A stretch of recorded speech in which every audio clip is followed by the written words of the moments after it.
Hi, my name is Samir Puuska. I'm with the National Defense University, and I'm here to talk about instant message classification here in Finnish.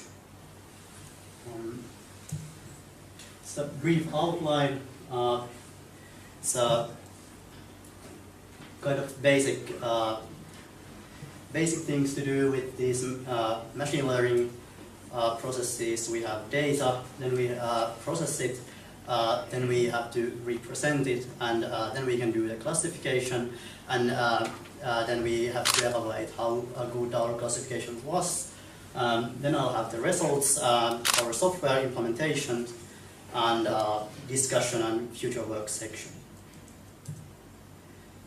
So instant messages are widely used in rapid collaborations in cybersecurity incidents. Usually there are a lot of teams, a high number of messages, and if some important message is not detected or somebody fails to read it, it may lead to reduced situational awareness. Some problems may continue to be unaddressed. So we set out to study, can we classify these instant messages between cybersecurity professionals automatically, so we can do a sort of high-level view about the topics that are being discussed.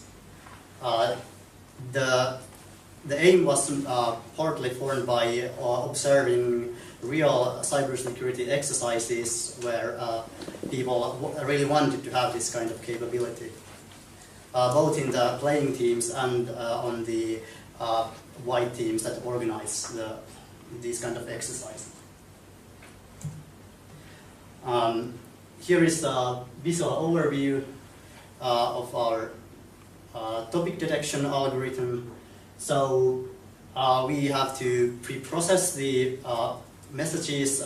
We have to do morphological analysis for the words, that we can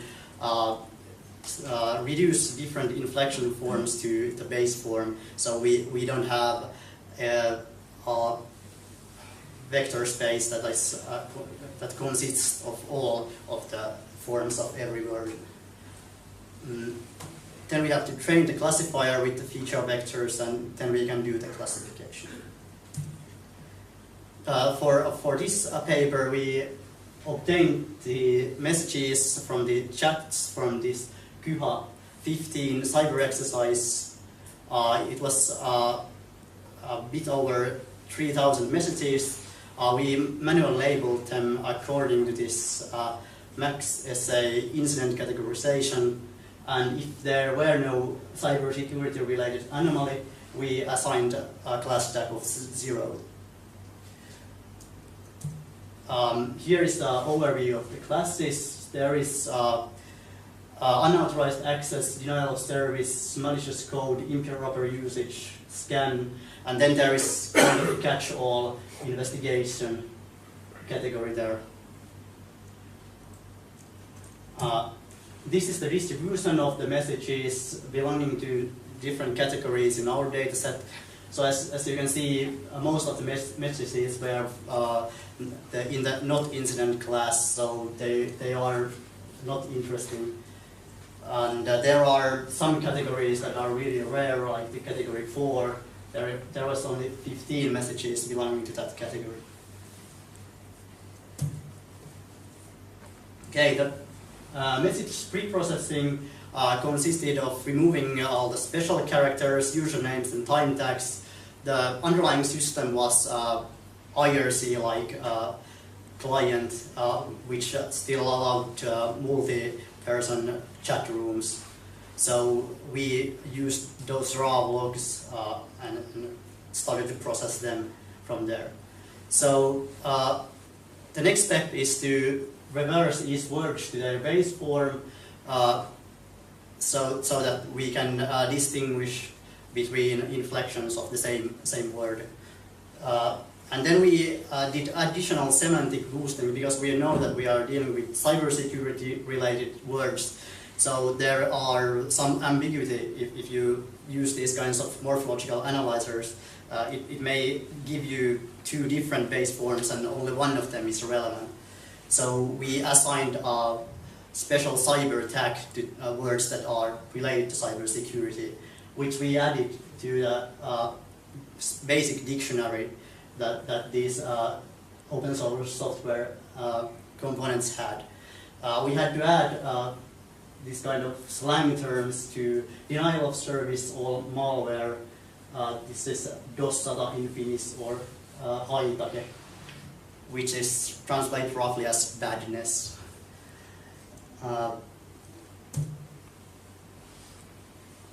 We did term frequency inverse document weighting, and we normalized the vectors. So it's a kind of basic bag of words vector representation.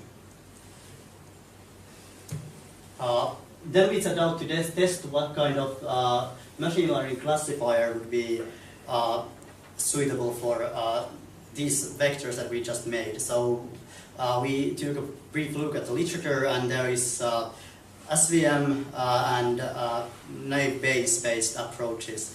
So we have this multi-class naive Bayes, and then we can use a sort of complement to see what the first worst fits are, and then choose the least worst. So it's really useful for if you have more than two classes. So I'm not going to go to the math, but basically if you have multi-class problem, you try in a lot of binary classifiers that can distinguish between each these classes. And the main take from this is that we use the bag-of-words vector model, which is going to be important later. This is the same kind of representation for the Bayes-based methods. We didn't actually do any modifications, so these are really the basic formulations of these classifiers.